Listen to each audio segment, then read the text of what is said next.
it's been great. I mean, although it feels like there could be a lot of pressure, there has been not a lot of pressure because we're up there doing it because we enjoy it. We're actually just there to play the music to people that want to come and listen to it.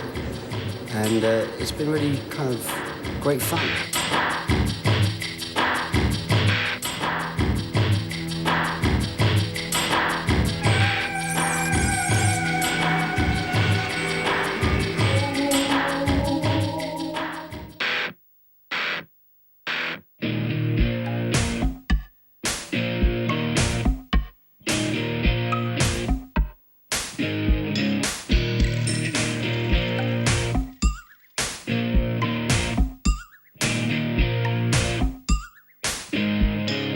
When you do a stadium tour, it takes on a certain size, and even when we did the last couple, the We Can't Dance and the Visible Touch tours, you had similar number of, it might not be quite as many, I don't know really, but it's this equivalent sort of amount of people, That thing that you see every night goes up and down every night.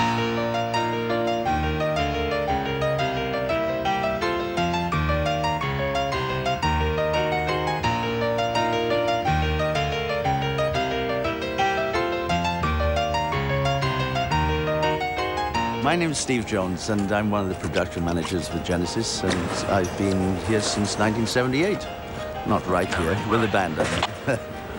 My name is Howard Hopkins. I'm one of the production managers for the tour, and I've been with the band since 1986. Being one of the production managers, it's pretty much the coordination of all the set, sound, lights, video, trucks, buses from one city to the next. I think the key real figures are Pud, Steve Jones, Howard Hopkins, and Wob, whose name I don't know, real name is Wob. They put it all together. I mean, quite how it works, I can't imagine it. Most bands wouldn't try and tour this size production, playing 3 shows in a row. The Stones do 2 a week. But it means the tours take 6 months. So we like doing it this way, but I think we are pushing, and our manager's pushing the boundaries of what can be done. But, I mean, touch wood, it's been fantastic. I believe that we might be one of the first acts to ever do stadiums back-to-back. When we've done 3 in a row, 1 day off, 2 stadiums back-to-back. We're in Paris tomorrow, then back-to-back to Amsterdam. Scheduling is the biggest difficulty that we are encountering. And also, the other problem is when you play a venue like Paris, where we just have one access into the building, and trying to load 30 trucks in one day, it's a lot of work.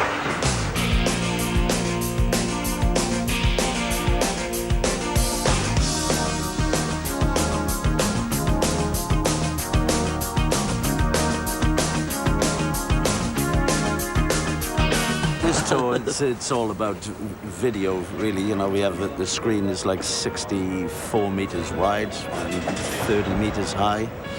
And then we have the towers, the ribs, as we call them, which they go up to like 28 meters. So it's, pretty high. We've worked very hard in integrating the visuals with the music, So we try very hard to make certain that whatever emotion comes from the screens is similar to the emotion that comes from the music.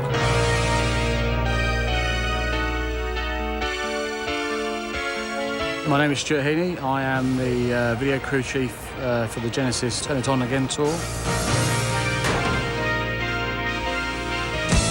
From this stage, as you can see, it is basically from one side of the stage to the other side is completely video. We have 15,089 O-light blocks, which are the small LED blocks, which you can see behind me, stuck in the set panels. And we have 102 panels of larger panels for the side screens, the red side screens here. And I think in total we're looking at 9 million LEDs. It takes us about 4.5 hours to build it each day, and takes us about 2 hours to take it apart and put it on the trucks, ready to go away. As you might be able to see with the screen, it has different resolutions in the screen, so that is added complications for us for the processing and the equipment needed to make it work. So when you put an image on it, it actually looks like a true image rather than there's bits missing and they look the wrong shape and things like that.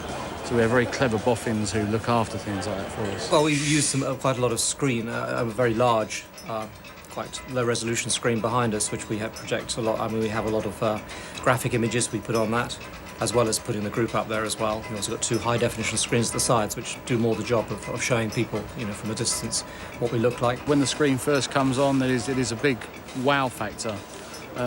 Sometimes the people at the front don't really get the full impact of the screen. You have to be halfway down the venue to get the full kind of size of the screen, because at certain points closer you may not be able to see the sides, or at one point in the show we put a camera picture across the whole screen of the crowd. So when they see themselves and recognise they're on the screen, that looks really good, you know, because they're really pleased. Some people are embarrassed, other people scream and shout, and it's just good to see their reactions, I think.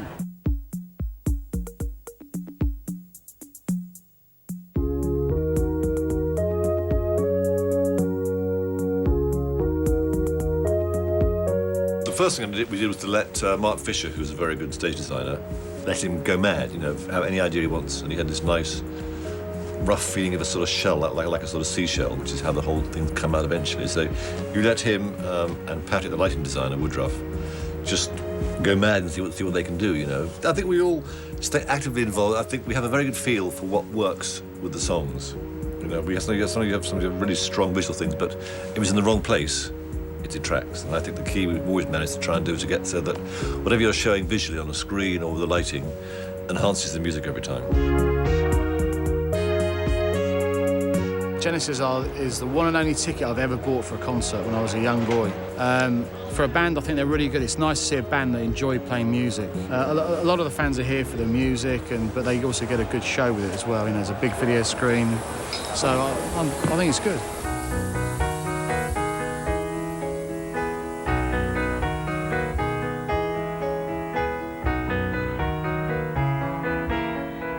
Je m'appelle Michel Collin, je suis français. Je suis ingénieur du son, en français on dit façade, en anglais front of house. Je suis l'ingénieur du son qui mixe le spectacle. À part la scène qui est déjà très particulière, nous on a dû s'adapter parce qu'on a une très grande ouverture de scène, donc les haut-parleurs sont très écartés, ce qui crée des difficultés de réglage et d'adaptation. Excuse me. All right, it's on right now. Sorry about that. Technically, I suppose, really, the bigger change is monitoring the quality of the mixers. It's all preset, so every time you make a change, it goes into memory. We have in-ears now, so the sound for us is always very good. In the past, you know, a bad-sounding venue, we'd find it hard to get the sound right, whereas here we always have a good time in our, you know, in the ears.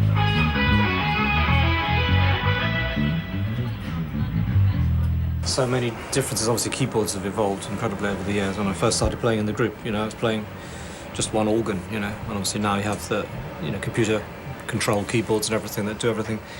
You know, produce all the different sounds, which just means you can fine-tune the sounds to a much greater degree. You can interbalance to a much greater degree. You should be able to get a better sound now than you ever did in the old days, just because there's less left to chance. All the real technology, if you like, I mean, that stuff has changed since the last time we did a tour.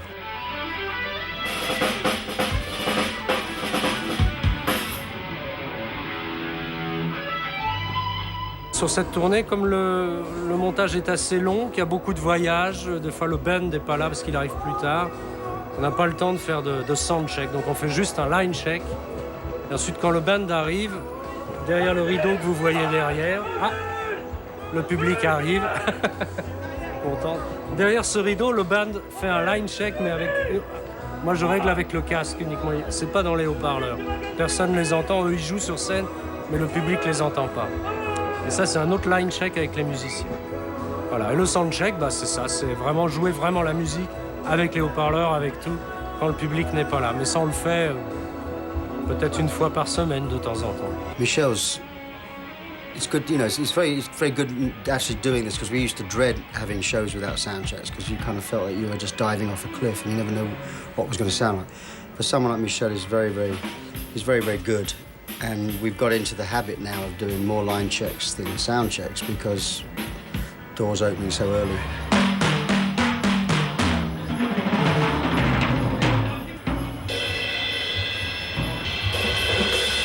In many ways, it's probably best to do a sound check, but sometimes it means it's coming and hanging around for 3 or 4 hours while, you know, the crowd comes in. And that sometimes can make us a bit sort of lethargic.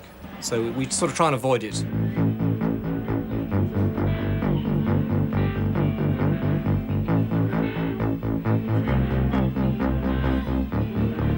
Quand on est en tournée sur une grosse production comme celle-là, il y a beaucoup de fatigue, il y a beaucoup de travail, c'est sûr. Mais en même temps, il y a un très grand confort de travail.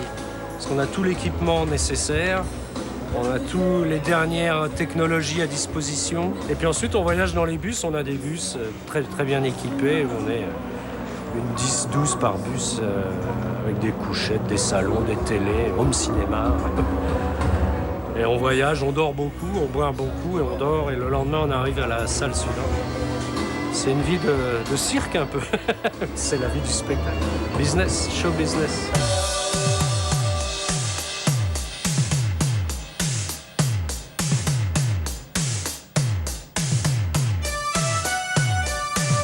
La musique de Genesis, elle est intéressante et autant pour ma génération, moi j'ai 40 ans, ma fille a 20 ans, et elle aime autant ça parce qu'elle a grandi avec et elle s'éclate autant dessus que moi. Je sais que mes parents, quand ma mère était enceinte de moi, ils écoutaient ça, donc moi depuis que je suis née, j'écoute ça, j'ai été bercée par ça. C'est une légende et on a envie de voir la légende sur scène. La première fois que je les ai vus, je crois que c'était au festival de Reading. J'étais très jeune, hélas, il y a longtemps. Ça devait être en 1978 peut-être. Ils ont 57 ans, vous allez voir à l'âge qu'ils ont, comme c'est parfait. C'est bien. Il y a vraiment une mélodie, il y a vraiment quelque chose qui nous change par rapport à la musique qu'on peut entendre aujourd'hui. Il y a vraiment une recherche musicale dans Genesis qu'on retrouvait également dans des vieux groupes de rock progressif tels que les Pink Floyd. Et Genesis, à mon avis, c'est vraiment une source d'inspiration pour la jeunesse. Ça, c'est la réponse, hein.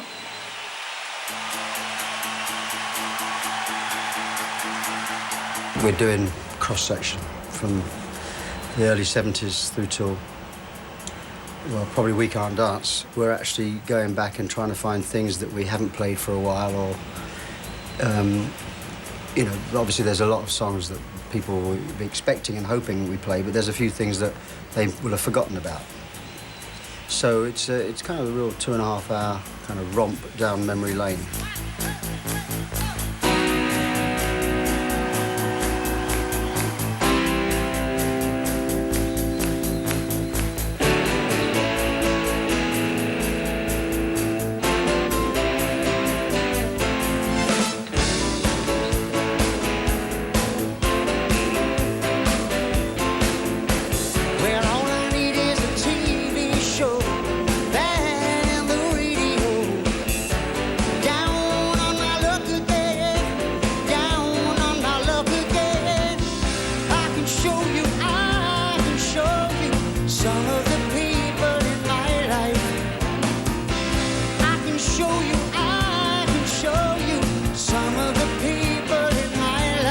We've done the same show throughout this tour, and I would suspect we will throughout the European leg. We might change it slightly for America, we don't know really, because there's a few songs that mean more over there than they do here, and vice versa. There are certain songs that I think people would want to hear.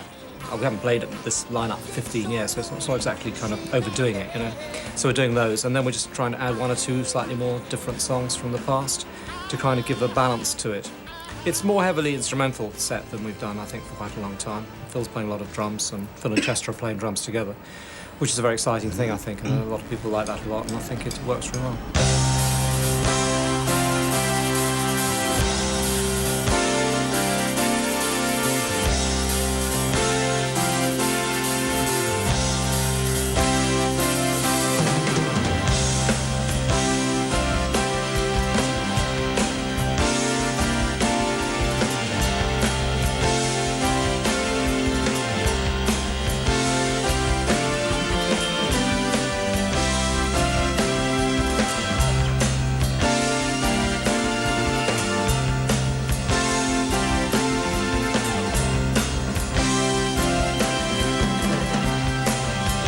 Ça fait 30 ans que je connais Genesis. Je les ai vus en 77. C'est mon 3e concert. Je connais Genesis depuis que j'ai 15 ans. Ça fait 30 ans que j'écoute Genesis. Je suis venu du sud de la France. Donc j'ai pris l'avion. Tout ça, c'était un événement qui s'est préparé de jour en jour.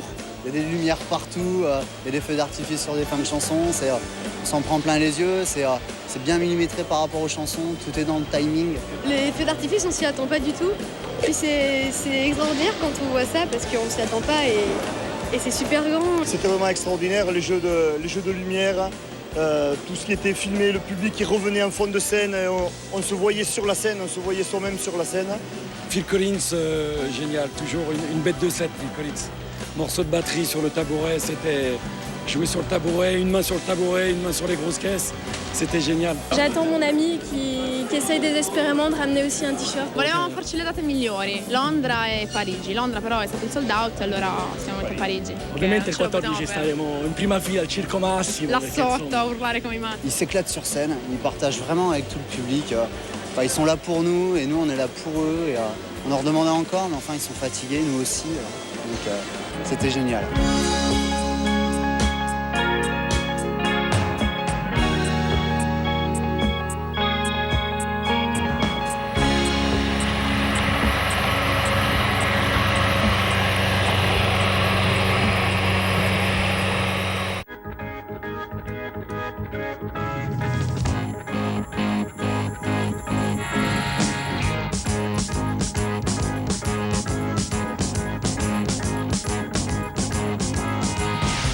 My name's Harry Rutherford. I think the job title is recording tech, and what we're doing is basically recording every show, and it's coming out in an official bootleg copy that's released over the internet, so people who go to the shows can basically buy what they hear from every gig with all the audience, ambience and everything like that. I think the thing about this tour is all the band are out to have fun and enjoy themselves, so they're all in good spirits, and whenever you get to see them, you can always have a laugh and joke around with them, and they never seem too stressed out or anything, so it's a good working relationship with them, really. Obviously with my dad, being the